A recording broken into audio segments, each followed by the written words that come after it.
Welcome back to Artists. Once again, I'm your host, Omar. Rashada. I now have with me the founder and executive director of Capri Communications, Antoinette Capri. Good morning. Good morning. Thank you. All right. Okay, Capri Communications. Let's start off by informing the audience of what that's about. How did you come about developing that communication line of work, and let's go from there. Well, as you know, or you talk about me a lot in reference to talking, I think communication is necessary. Right. I was a nursing assistant for 23 years, but I had my own company or my own service called Capri Care in nursing for 8 years of that time frame. And I found that what was essential was communication, Right. but emotional communication, because even though you're there to help people with their physical, really what you're dealing with is their emotional. Right, and right. the more and more that I got close to them, the more I understood that everybody has a story, everybody wants to express themselves, but they don't have the words. Right. And so a lot of things that I do, and I noticed that a friend of mine brought up to my attention that everything that I did had to do with customer service. When I was in banking, I was in customer service. When I was in nails, doing nail care, I was in customer service. Right. Everything was based around communication. So Right, I right. just thought it was proper to start it that way. But then when I started life coaching, I thought that it was a nice transition from going from nursing the human body Right. to now nursing the emotions. Right. So, for those who may not know who's watching right now, what is a life coach, and what are the duties and responsibilities of being a life coach? Life coaching is really all about getting you to discover the answers on the inside. We're a guidance. You know, you have consultants, you have therapists, you have people that are degreed in certain areas.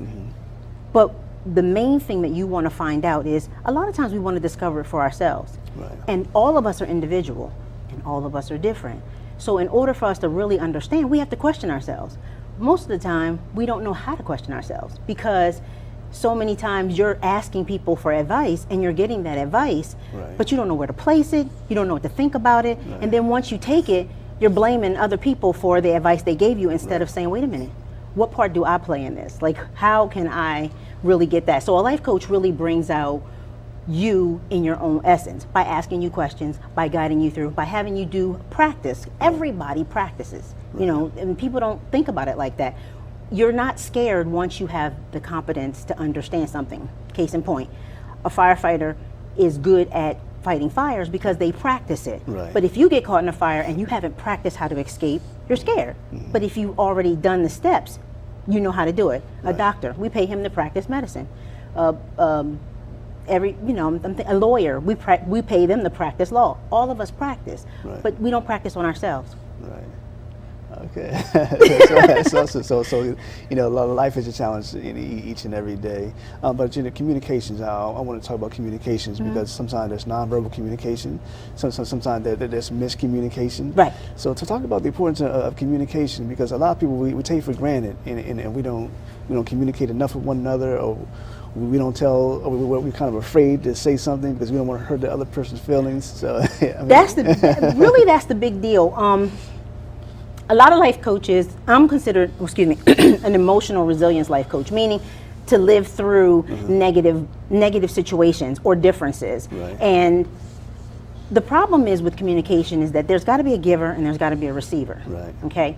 And in communication, the reason why we misjudge is because your viewpoint of something may be different from somebody else's viewpoint of something. If I say I love you, if you come from a home where love means I slap you down and I get in your face and I choke you until you surrender, that's your idea of love.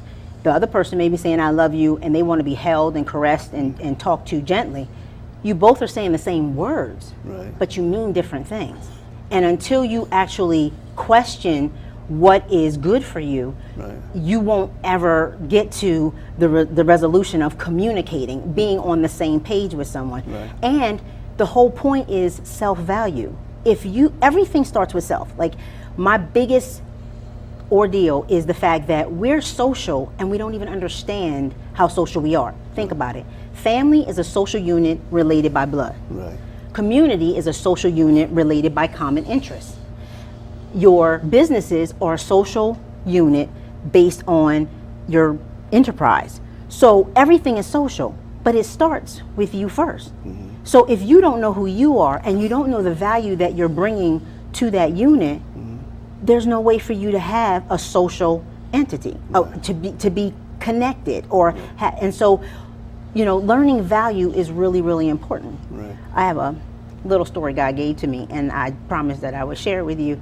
And it's just a quick little thing, but there was a young black female, mother of 3. She enters into a interview for a Fortune 500 company. Right. And at the Fortune 500 company, it's an interview panel of all males, 1 female, okay? She goes in and she shows them that she's ready for the position. She fits the position, she's ready to go, and she nails the position. They don't look at anybody else, they hire her on the spot. She does a full year. She does what she's asked, she does everything in the position. She has, she does what she's requested. She brings other customers in. She's good to the customers. She does everything that a person would do for that position. So it's time for the review. Comes time for the review, and she's excited because she wants to know how the company has read her and what they thought about her. So then when she comes to review, the review goes well, but she gets a 4 out of 5 stars. Now, emotion kicks in. She's upset. Right. She wants to understand. I've done everything I'm supposed to do. I've done what you've asked me to do. I've done favors. I've done all this other fun stuff. Why am I only getting a 4 out of 5 stars? And she really hears herself speaking, and now she gets mad. I know what it is.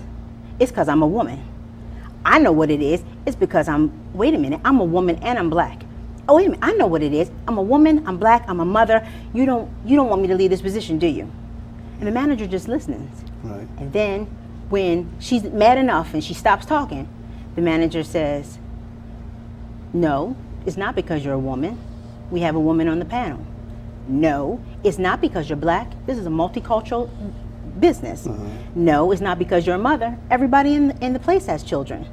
Yes, you have proven that you can do the job and you have the position, and everything is you've done everything that we've requested of you. You've done you've done extra, and we understand that. When we hired you, we believe that you've proven that you are ready to move up. Right. Do you know that? So she looks quizzical. She's like, what do you mean, do I know that?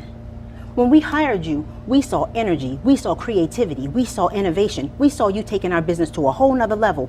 We saw you doing things that we never thought that we could actually do without your assistance. That's why we hired you.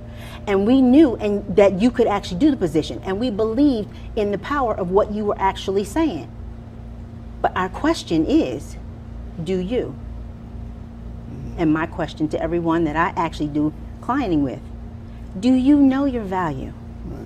Do you know what you're bringing to the table? Right.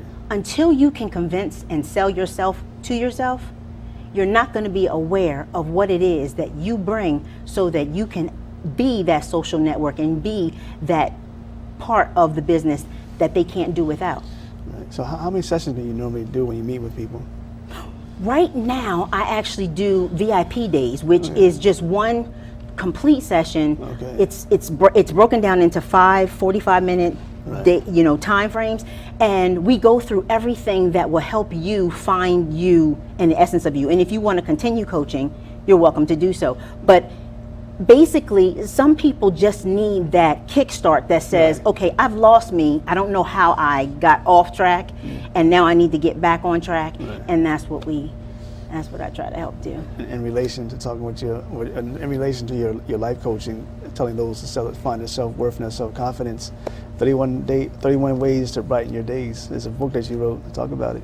The book, yes. I wrote the book as an encouragement tool. That was the days when I was doing caregiving, and I noticed how people, I use it as a resource tool for coaching, because it's an encouragement book. All it is just little tidbits of things that actually will keep you motivated in a positive direction, because I truly believe in love thy neighbor as you love thyself. The key part that people miss is as you love thyself. Right. That's the most important part. So that book was just getting caregivers to continue to take care of themselves, because I see so many taking care of other people and trying their best to give them and make them comfortable, but then they are slowly dying themselves because they are not taking care of themselves, putting so much effort into it, trying to be everything to somebody else, and they've lost themselves. All right, we have a couple minutes remaining. I want you to talk about how people can contact you, but also You're a dynamic public speaker as well. You're talking about it. You're talking about, thank you for the compliment. I do team, I also do, all of this is basically for leadership as well. Our community needs leaders. Right. Women leaders, youth leaders. We need more leadership. And that's another main reason why I actually do communications. So I have different self-awareness sessions at the libraries, mainly at the Claymont Library. And the kids come and we talk and they express themselves to me, and I think they feel comfortable because, and they call me Miss Nikki. Miss Nikki opens it up so that they can actually be themselves without being judged. Right. And it also led me to, as I'm going on, I plan on starting a team talk show where they can actually have, it'll just be, they'll express themselves, they'll get their emotions out, and then because it's going to be a closed set just for teens, the parents will be able to hear, and the love of guardians, guidance people, all that can actually hear what these kids are saying and seeing their truth, because they're over processed with information, but they don't know how to process the information. And our issue is that as adults, some of us didn't get the option to know how to process the information. And now with Google and with social media, you're getting all of this to process, but you don't know what to do with it. You're informed, but you don't know the steps, and you need guidance to do that. Okay, how can people contact you? Oh, contact me through LinkedIn, because right now, if you are a web designer, I am looking for one. I go through LinkedIn, AntoinetteCapri.com, and I love email. So if you go through AntoinetteCapri.com, the email address and everything else is on there. But I like to give you one-stop shopping. So if you go to AntoinetteCapri.com, everything that you need from me is on there. The speaking, if you want to workshop, if you want to do VIP strategy sessions, any of that is all in one space. And why don't you spell your first name for them? Antoinette, ANTOINETTECAPRI.com. Funny enough, though, the business name is CAPRII, and that was because a different reason. All right, okay. Well, on that note, we'll close today's program. Thank you for coming on. Thank you for having me so much. I enjoyed it. Okay, anytime. And thank you for tuning in to another edition of Artists. I'll be back in 2 weeks for the next edition of Community Issues. Have a safe and blessed day.